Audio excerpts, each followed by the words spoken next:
Hello everyone, welcome back to TuesMagique. Today we're going to take a look at the furlough scheme in Denmark.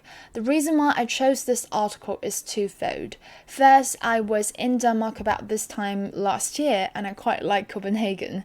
Second reason being, this article would be a writing sample for you if you want to learn to write clearly and in a structural way in English.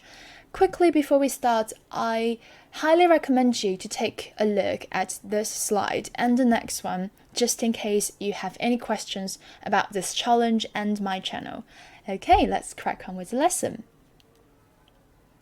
The title today is Waging War on Recessions.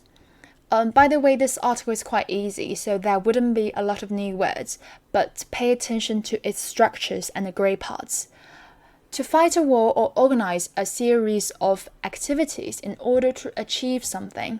You could also say the government is waging war on drug dealers. They're trying to just clamp down on drug dealing. Next one, since the emergence of the welfare state.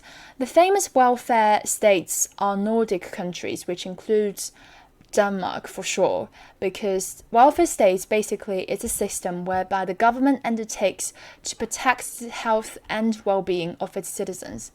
Next one, the pandemic has led many people to find themselves in a halfway stage. Furlough.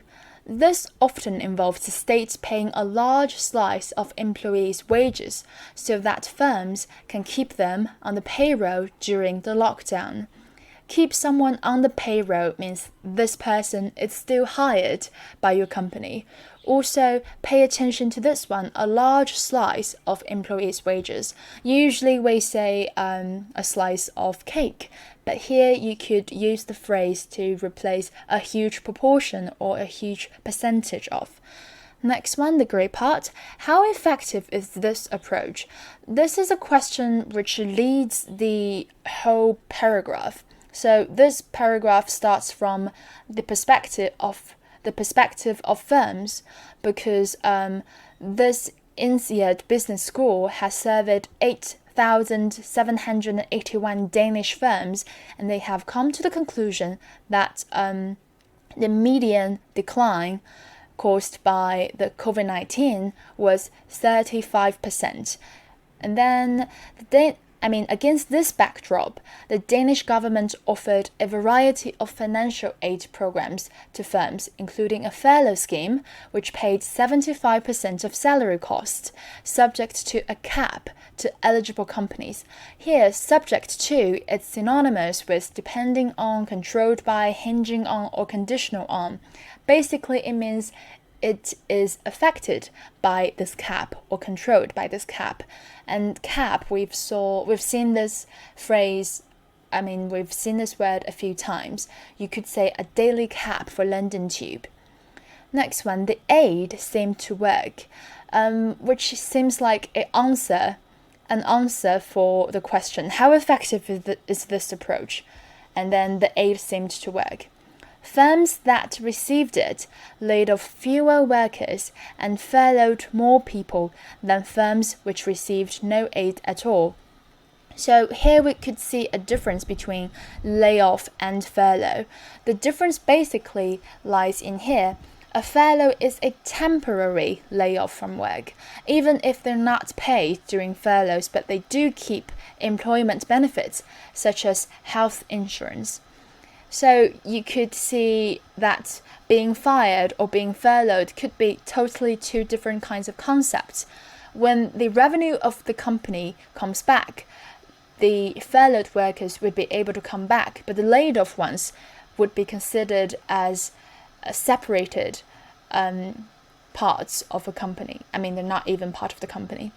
Next one, but this definition of success might be subject to a selection bias. Selection bias is a statistic concept, which means the bias introduced by the selection of individuals, groups, or data for an analysis in such a way that proper randomization is not achieved. To solve or to make up for this bias, the researchers also asked firms a counterfactual question. Counterfactual questions could be replaced by, it wouldn't be replaced, but it means a false if clause, which you could tell from the tense of this question. What decisions would they have taken had they been unable to get aid? So it's quite obvious. Next great part, if these findings are replicated elsewhere, furlough schemes may be adopted in future recessions. This great sentence is like a natural assumption by asking the effectiveness and then answering the question. If the aid seems to work, of course the governments around the world would consider adopting the same approach. So it's quite natural. Next one, in Germany, the government has adopted a scheme that subsidized short-term working. I like the word subsidize because it literally saves a lot of word count when it comes to give someone the money or capitalize or give funds to, just give financial aid to, and you could always sum up the meaning in subsidize, this simple one word. There are two obvious concerns about such support schemes. The first is the cost. The second problem is that such schemes may prevent the necessary role that recessions play in creative destruction. You could see again it's pretty much clear. The first, the second. So when you are writing your articles, pay attention to the keywords such as two obvious concerns, the first, the second. And quite interestingly, the author mentioned creative destruction, whereby resources are reallocated from failing businesses to successful ones. Basically means they are sifting out the zombie companies, which we mentioned before.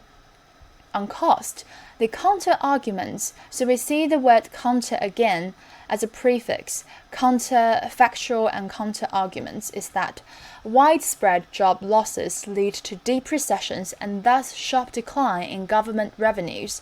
This is one of the counter-arguments. And the second one being, it would be great if governments could save only companies that have a viable long-term future. Viable means feasible, have a possibility to succeed. Next one, long-term future. Well, it's like a prospect. The analogy might be an old rule of thumb among central banks. Rule of thumb, so if you see the word thumb, if you measure things by your thumb, it can't be that accurate, but it could be a principle guidance, as you could see right here, a broadly accurate guide or principle based on practice rather than theory. Next one, in financial crises, to banks that have a liquidity problem, which means you're having trouble making your money move in a proper way, not a solvency. Solvency means your ability to pay back your debts. In practice, however, financial crises in recent decades have been so acute. Well, acute here, literally, if you're looking for a simple replacement, then severe is the one you're looking for. But also you could have an all-important or crucial. Maybe it's not that appropriate, but this one would work. Why isn't my microphone working? Okay, it's working now. This one's quite rare.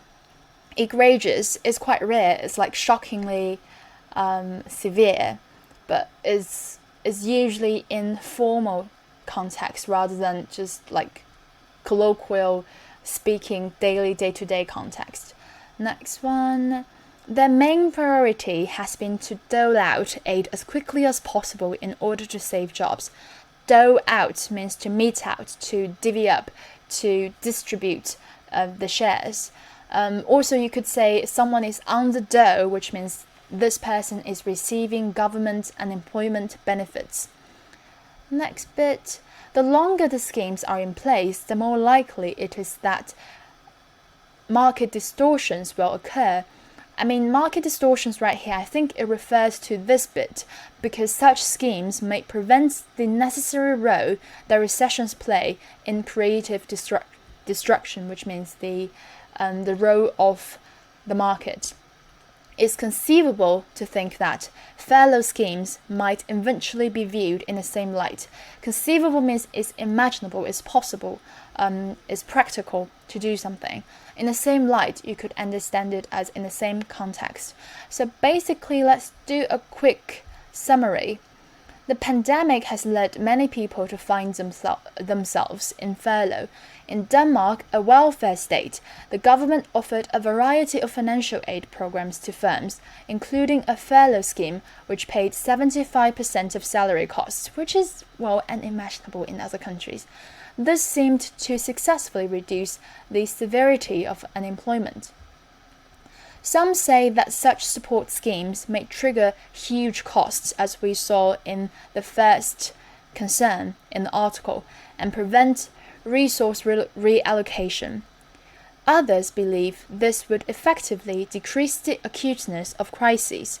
The Economist suggests that the governments should only save enterprises with a viable long-term future, while doling out aid as quickly as possible to save jobs. So that's the summary for today, and it's a quite short article. Also, because it's the last episode of our June challenge, I would appreciate if you could leave some comments in the comment section below, telling me how you feel about this challenge and what you expect to see in the next month. And I'll see you guys in the next video, and bye!